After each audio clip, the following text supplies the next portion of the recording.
એ ભાજપ વાળા તમે આંકડા વાવ્યા છે અને અમને છતરવા નીકળ્યા છે। જો ધર્મ પ્રત્યે 1% પણ લગાવ હોય, તો સનાતન પ્રત્યે 1% પણ લગાવ હોય, તો સાહેબ મારા ને તમારા ભાઈએ 6 દિવસ ભૂખું ન રહેવું પડે। વાત રામાપીરની હોય કે વાત કોઈ પણ સનાતન ધર્મના સ્થળની હોય અને આટલા હજારો લોકોની લાગણી હોય, તો લોકલ અથવા તો પ્રદેશમાંથી અથવા તો સેન્ટરમાંથી કોઈ નેતાએ આવીને તમને હૈયા ધારણા આપવી જોઈએ કે કોઈ ચિંતા ના કરો, બોલો શું ઈચ્છો છો, હા કે ના? અરે સાહેબ, ભૂખા રહીને મંદિર માટે, ભૂખા રહીને ધર્મ સ્થળ માટે આપણે 50, 100, 200, 500 આપવા માટે ટેવાયેલા છીએ।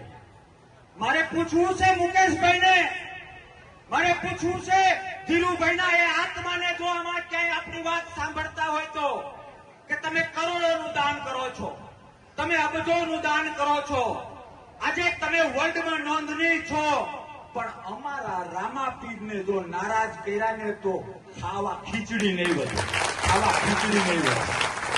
અને તમે અને મેં જોયા છે કે જ્યારે સમય કરવત બદલે છે ત્યારે કેટલાય કરોડપતિઓ છે કે આજે એને કોઈ દાંતેડી લઈને 300 બોલાવતા નથી, એવા લોકો મેં જોયા છે, અને જે ધર્મના નામે અને સનાતનને લઈને ચાલતા હોય એવા રોજના 200 રૂપિયા દાડીઓ કરનારા આજે કરોડોમાં રમે, જેની નીતિ સાચી છે, એવા મેં અને તમે જોયા છે, હા કે ના?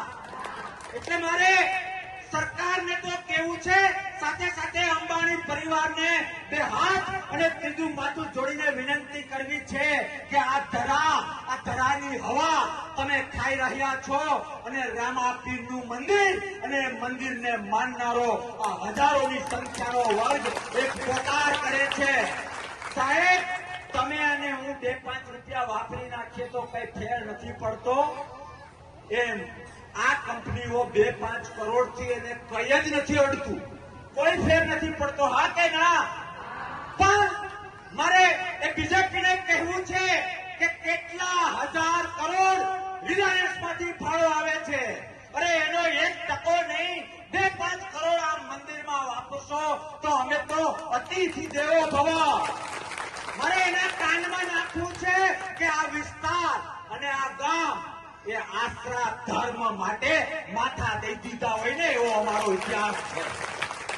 જેને અમારા ગામ માટે, જેને ધર્મ સ્થળો માટે, જેને સનાતનના શાસ્ત્રો, સનાતન માટે કંઈ કર્યું હોય એના માટે માત્ર વાતો નહીં, આપણો ઇતિહાસ તાકાતથી પોકારીને કહે છે કે આશરા ધર્મ માટે આપણે માથા આપેલા છે, હા કે ના?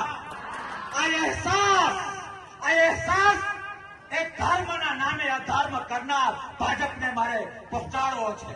આ અહેસાસ એ કરોડોના દાન આપતી કંપનીને મારે પહોંચાડવો છે કે એક વખત રામાપીરના નામે ગામ જેમ માંગે છે એ આપીને તો જોવો, તમારી 10 પેઢીમાં તમારું સન્માન નહીં થયું હોય ને એવું સન્માન કરવા માટે અમે કહેવાયેલા છીએ। ફરીથી કહું છું, એક રેજો, તમારો વિજય નિશ્ચિત છે એ લખી રાખજો। હું મારા નાભિસ્વારથી કહું છું, એક રેજો કંપની, અને જ્યારે વાત આ સરકારની હોય, આ સરકારની વાત કરીએ એટલે ક્યાંક ને ક્યાંક એવા પ્રશ્નો થાય, કોઈ બીજેપીનો મિત્ર અહીંયા બેઠો હોય તો એને પ્રશ્ન થાય કે બાપુ રાજકારણ કરે છે, પણ ભવનાથ આનંદ આશ્રમમાં જ્યારે અમે નાના હતા, સાધુઓ ભેગા ભણતા, ત્યારે મારા ગુરુ આનંદગીરી બાપુએ મને શીખવાડેલું છે કે પોતાનો બાપ જો હત્યારો હોય તો પેલા એને હત્યારો કહેવાય અને પછી એને બાપ કહેવાય, હા કે ના?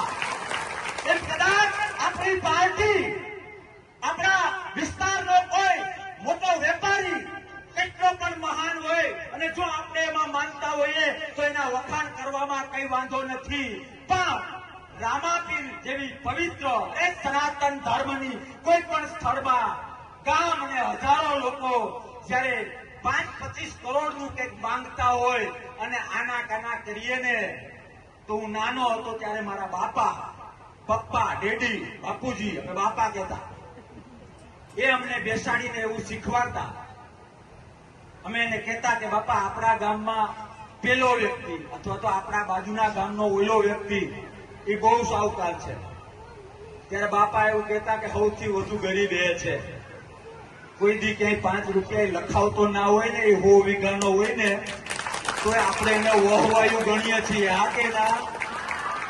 તારી 100 વીઘા તારી પાસે રાખ, મંદિરના નામે 151 લખાવાના આવે ત્યારે મારી બાને પૂછી લઉં કે મારી ઘરવાળીને પૂછી લઉં, આને આપણે શેમાં ગણીએ? મારે અમુક ભાષા બહેનો બેઠી એટલે ન વપરાય, તમે સમજી શકો છો.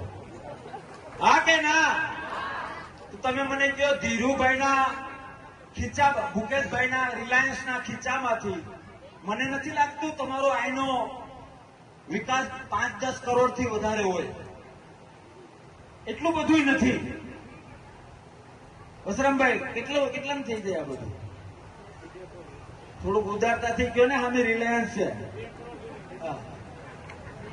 આ 2 કરોડમાં હું સહમત નથી.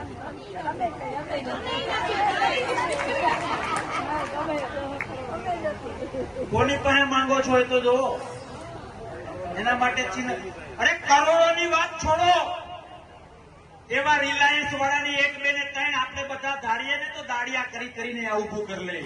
કોઈના બાપની હાડાબારી નથી, કોઈના બાપની હાડાબારી નથી, પણ મર્દાનગીથી લેવું છે, હકથી લેવું છે, લડીને લેવું છે, ધર્મ દેશ ઉપર લડીને લેવું છે.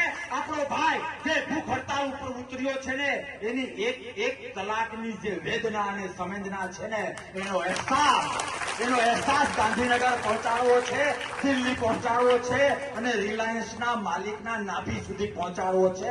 એના માટેની આ મહેનત છે. મારે તમને કેવું છે જો આ સરકાર ધારે તો વિધિન અ ફ્યુ મિનિટ, 5 થી 10 મિનિટમાં ફોન આવી જાય કે તમારે શું ઘટે છે. ખરેખર મારી પાસે એટલો સમય નથી ને, તો જેટલા બેઠા છો ને બધાને મારે દંડવત કરવા છે. દંડવત.